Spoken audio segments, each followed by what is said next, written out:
Hi, it is my absolute pleasure to present a new Esomar initiative for our global data, insights, and market research community. A very special one indeed, born from our constant conversation with all stakeholders of our community, in this case, from our collaboration with end clients. It is called Brands Connect. We all know how important end clients are for the entire value chain, and clients are the end users of all our activities, and therefore the ones that provide the fuel to make this industry work. Today, we launched the new Brand Connect series. This is a series of interviews to relevant insights managers from end clients around the globe. We want to know them, we want to hear from them, we want to understand what keeps them awake at night, how they approach their challenges, their learnings and successes. And moreover, we want to give you the opportunity to directly interact with them. Let's have a more detailed idea on what Brands Connect will be. For this, I am honored to come with Begoña Fafian. Begoña is the Knowledge and Insights Director of Coca-Cola Western Europe and has been fundamental for the ideation, definition, and implementation of this brand new initiative. So, Begoña, first of all, thank you so much for your generous contribution so far and for sharing your time, your network, and knowledge with our members during the coming weeks. Can you please help me to explain what Brand Connect is? Hi, Joaquim. Thank you for presenting our idea. Honestly, when we started with all our conversations, because if one thing that COVID has brought to us is much more conversation with people that before we were not seeing that much, we just have this idea of how to really become closer to each other and how we, within the industry, can become closer, not just among different agencies or different clients, but all of us together as the community we are in so challenging times. And that's why we decided kind of fresh and fun way to do it, which is something like inviting people to our sofa who were missing those sofa conversations. So that's what this is about. I'm going to invite in the next 2 months, every 2 weeks, a different friend to share with me all the challenges, the synergies, the opportunity, and the fears that we have in the different industries. Those are people that are not just colleagues, but also friends of mine, people that I learned from, and I wanted to share with you the learnings I have with them. The idea is as it follows. We'll have a different interview or conversation or chat, whatever you want to call it, that makes you really feel good, because it's about feeling good every 2 weeks. It's going to be on Wednesday, and then it's going to be recorded. You can see it in different moments, and then you can think about your questions and come back with the questions on Fridays for those that are Esomar members. And that's the idea, and I hope you will be with us during the different conversations, and you will enjoy as much as me having and learning from those people that I believe is amazing people within the sector. So Begoña, you have just select some friends of you, some colleagues in the industry, and you are going to interview them. Easy. I know. It's been a long list, and you're going to interview them. So you're going to have them, in the let's say in the hot seat or in the hot chair for some time, just asking them for some of their characteristics, some of their challenges, and so on. But Begoña, you are going to be doing this. Allow me to do that for the first day and do that for you. Was to be able to do it myself instead of myself being interviewed, but I guess it's a fair comment. So let's try to do it together. Yeah, I'm going to be nice, Well, first of all, Begoña, muchas gracias. ¿Cómo estás? Un placer. Siempre feliz y un poco expectante a ver qué me vas a preguntar. Okay, that's going to be easy. So you were mentioning COVID. I mean, that's something that is quite familiar right now. What are your main challenges for you and for your team now facing the work life? How are you working? What has changed in your daily work? I think when we started, and I have to be honest, it has been a transformation through all the process, because it's already, I have to say, almost 6 months till this exploded, at least in Europe. In the beginning, we were very worried about connecting. Yeah, we thought that before, by being face-to-face, it was easier to connect. So we were very worried about connecting, and we overrated all the meetings and everything. But then we realized that by generating meetings that you have to do through the phone, through the computer in different situations. We were much more effective and we were communicating more than ever. It might look like a fallacy, what means that it might look like it's weird to say that, but before you just counted on unofficial moments to share things, now you have to plan them. So you really plan and you are really sure you are communicating the things. And that has allowed us to stop working on silos. Before, each of us will be with different projects and we will not have time to share the things because it was a nice thing to do. Now it's a key thing to do, to be connected. And that has become into all of us working together in what we call conversational meetings, where we just share questions and we try to find answers. Also, it's a moment of scarcity. What that means for me is that, you know it, we could not do face-to-face interviews for a time. We didn't have the budget we used to have. So we really had to be focused on being more creative and focus on the things that matter most. So I think it has made us stronger. And in our case, we have become as a proven giving added value to the company function during these difficult moments, I might say. What about you? What have been the changes? If I can start my practicing to be the last interviewer with you, Joaquim. I would say it's been the same. It's quite fascinating how fast we have all adapted to this new virtual world. Of course, I personally do miss very, very intensely. I miss the face-to-face interaction. I miss events. I miss meeting people. I miss going to meetings and being able to present. And of course, I miss being with the teams in our offices and having this one-to-one interaction, because there's nothing like this interaction, the serendipities you create, the networking connections you create, the moments that you live together. I think that virtuality is not yet there. So I miss that. But in order to be effective, I think we have managed quite well globally in the industry, because I have this conversation with many people, and people have been quite successful in moving into this new virtuality. And I always like to say that we thought we were very far away in the digitization of our lives, but we have learned that we were in the infancy. We're in the infancy. We're with our iPhones and our smartphones, but we could do much more, as we have been proven. No? You're right. In fact, this conversation that you and me are having today I would love to have it together with a glass of wine. As the last time we were together, it was like 2 days before they closed down. I remember we went close to my house and we shared a glass of wine and we were commenting about what's coming up. And then it was the beginning of these conversations, and it was in a very different environment. We tried to reproduce it, but I agree. I would love to have it on my sofa and not just on my screen. It was 2 days before lockdown, and I remember we were being aware of what was happening, and we were discussing about the potential implications that it would happen. Yeah, but it's getting longer than what we expected. Begoña, it's getting longer. And let's see how it comes. Agree. So back to some questions. What piece of advice would you give? Because Begoña, you have a very long and successful career, and one of the nice things about your background is that you started on the pure marketing side, and then you transition to the pure market research, and now you have landed in market research, and you are passionate about it. I mean, we can all see your passion about market research, insights, and understanding consumers, understanding people, and transmit that and integrate that into the strategy of Coca-Cola. And this passion is something that we can see from you. Having this path that you have taken, what would be your advice to somebody that would like to start in our industry today? I would say that it's not easy, because everybody tries to say that they do insights, and not everybody does insights. So my advice will be sure you want to be this, and don't name yourself as a researcher.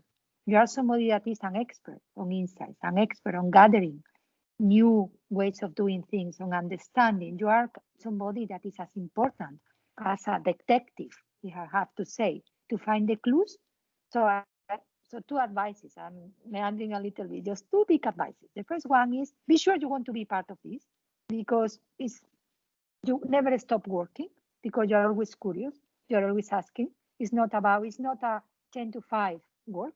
It's all the work all the time, because you will be surrounded by your sample. You will be surrounded by your target. You will be surrounded by the questions, because you will be part of the questions you're going to face. And the second one is think big. Don't think you are a researcher, you are a detective. You look for the clues, you look for the tips, you find insights. Those will be my two advices. That's great. Let's go further. I mean, I know you have two kids, two children. Would you recommend them to get into this profession?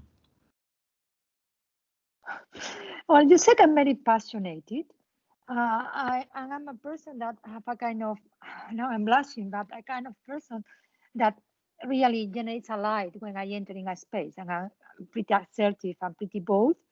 So I guess it will be difficult for them to be in the same space without me being mom and being a bit too much into them. So I think I'm too passionate for them to be in my space. I'm not sure I will be able to give them a space. So I don't think I will recommend them necessarily to do exactly what I did. What I will recommend them is to go to a place or to a space where they enjoy as much as I do, and where the future of the function is so big and so amazing as I see the future of research and insights within our companies and also within our industry. Do you share with them the findings that you have when at your work? I mean, when you when you go to a restaurant or you travel, or do you share with them? Look, people Yes, tend to do this. Yeah, you do that. Yeah, and sometimes they say, "Mom, you are very weird. Why you are asking us that? Do you really do that?" And then when Okay. just a very small anecdote. So we are doing something really very cool with all the teams and all the learners with the teams, and my children are teens. They are 15 and 17. So I took my daughter and say, now I know everything about you. Read this research and tell me what is right, what is wrong. She had a look on it, came back and said, Mom, you are scaring me. So I never knew if the research was good or bad. What about you? What will you do with your children? I know you have three. So you Yeah. have maybe one researcher among them. The oldest one, he's 15, and he keeps saying that he wants to be a policeman. And I don't know how to, I don't know how to address policeman but anyway, it has a sort of what you were saying about investigation, yeah, detective, and so on. And in that sense, he's very curious. But I agree with you. I think they have to discover their path, and we all know, and it's quite well known in this industry that many people just fall into the industry. So until now, there hasn't been such a, let's say, big call for many people that we are in the industry. So I think it's time that we make people more aware of what we do and the benefits of what we do to society, to companies, to institutions, in order to have our profession as a potential profession for the youth.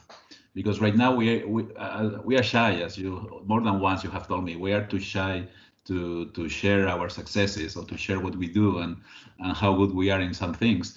And I think we have there a challenge to promote what we do, because when people know what we do, they tend to like it. So yeah, it can be profitable. So Begoña, sorry for some background noise. it's the problem of working from home. And just one final question, if you want, from this questionnaire. If you were starting out in this business again, you personally or the industry, what would be this one thing that you would not do, the thing that you would really reject? Okay, so let me try to cover it into different, and be prepared because this one is going to come back, by the way. So in two different spaces. One is me personally, and then a wish for the industry. So me personally, so as you just shared before, I started in marketing, moved to Kai and I will never regret that. I think it was one of the best decisions ever. I'm really enjoying what I'm doing and I'm passionate about it. But I had most of my career just in one country, Spain, even if I was taking care of Iberia. And then 5 years ago, I moved to Western Europe. So I'm based in London. I'm the English person with this Spanish accent within the team. And I regret in a way, or I would like, not regret, I'm not a regretful person. I would have liked to start my international career before. I think the open-minded, the curiosity, the way of understanding, the way to avoid bias, the way to feel uncomfortable and to question even more the things you know about consumers, methodologies, just because you have to speak in English, even if it's as in Spanish, opens your mind such in a way that I think for any marketeer or any researcher, that will be like an amazing experience. And regarding the industry, I think we should stop. I'm sorry, I'm using myself the word research, because I don't think we are researchers. I don't think we are sometimes to focus on numbers, observations, and at the end what we are doing is insightful information for the people to take decisions. We are like the kind of the NSA behind any decision that is taken. So we should be proud and not shy to say it, and not to hide ourselves behind the methodologies, behind the sample size, the field work, but to focus on the added value that comes from the inside. That will be my advice for the industry. That's a good one. That's a good one. Okay, Begoña. And you? What will you do differently? Sorry, this is not that easy. Okay, You're, I guess. I tried to escape that one.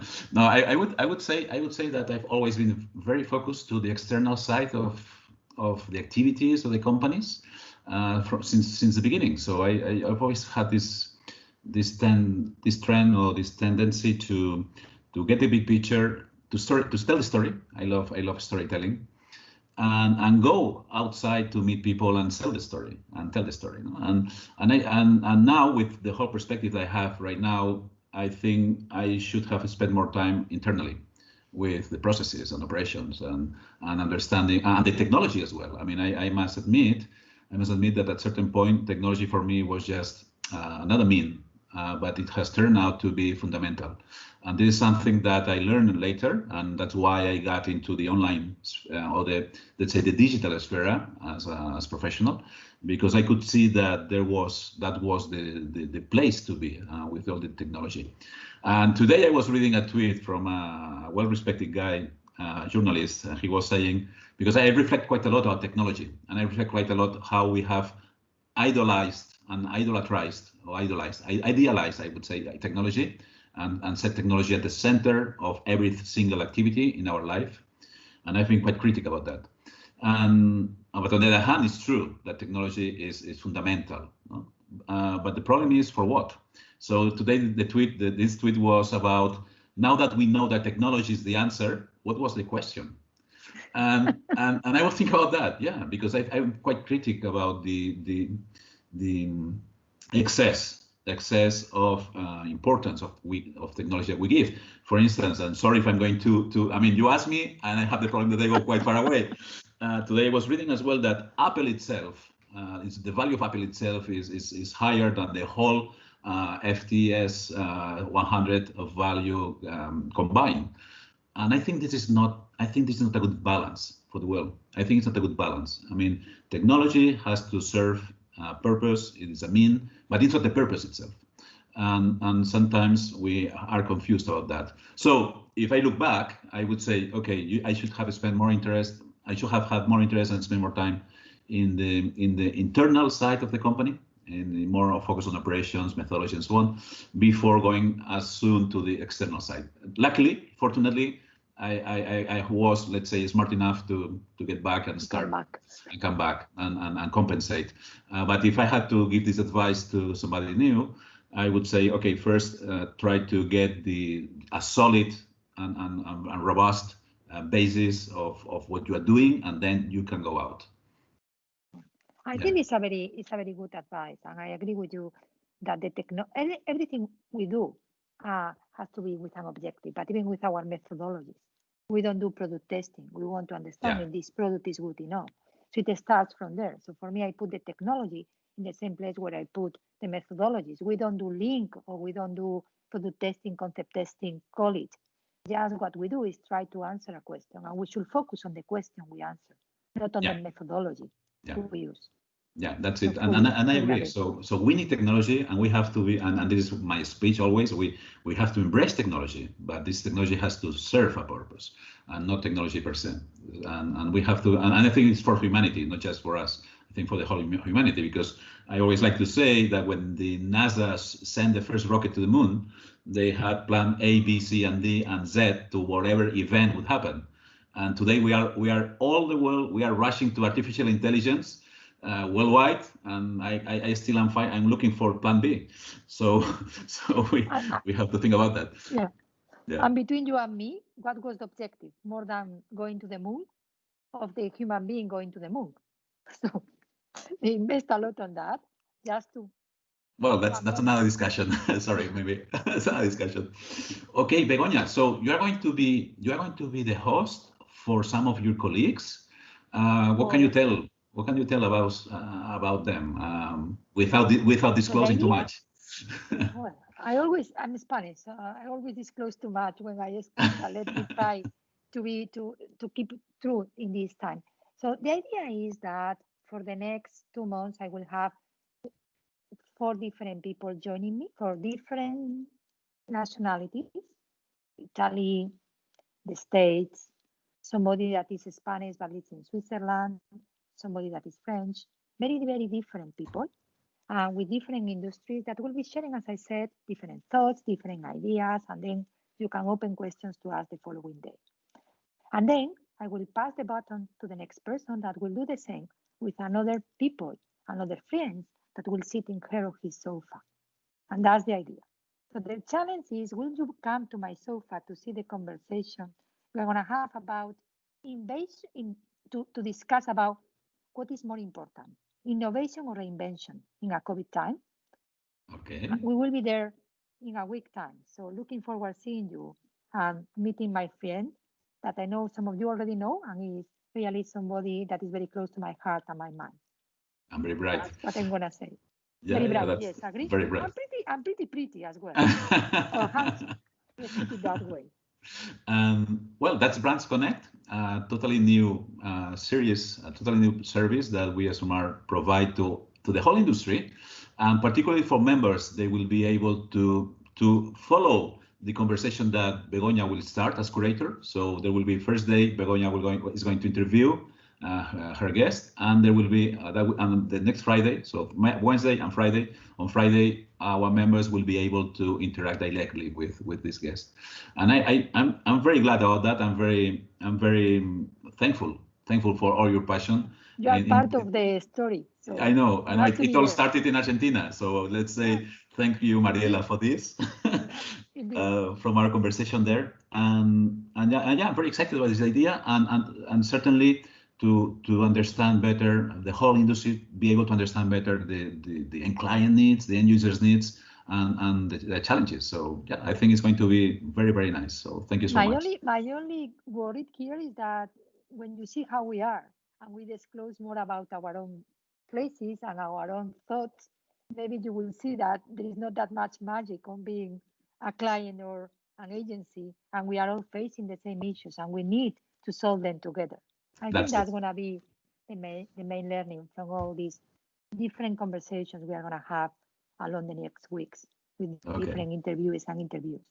Thank you so much, Begoña, and I look forward to next Wednesday during the Insights Festival, and the following, on that occasion will be Thursday, so I'm looking forward to it. Thank you. Let's see. I think it's going to be fun. I hope so. Have a lovely day. Take care. Thank you. Bye-bye. Gracias. Gracias a ti. Un abrazo.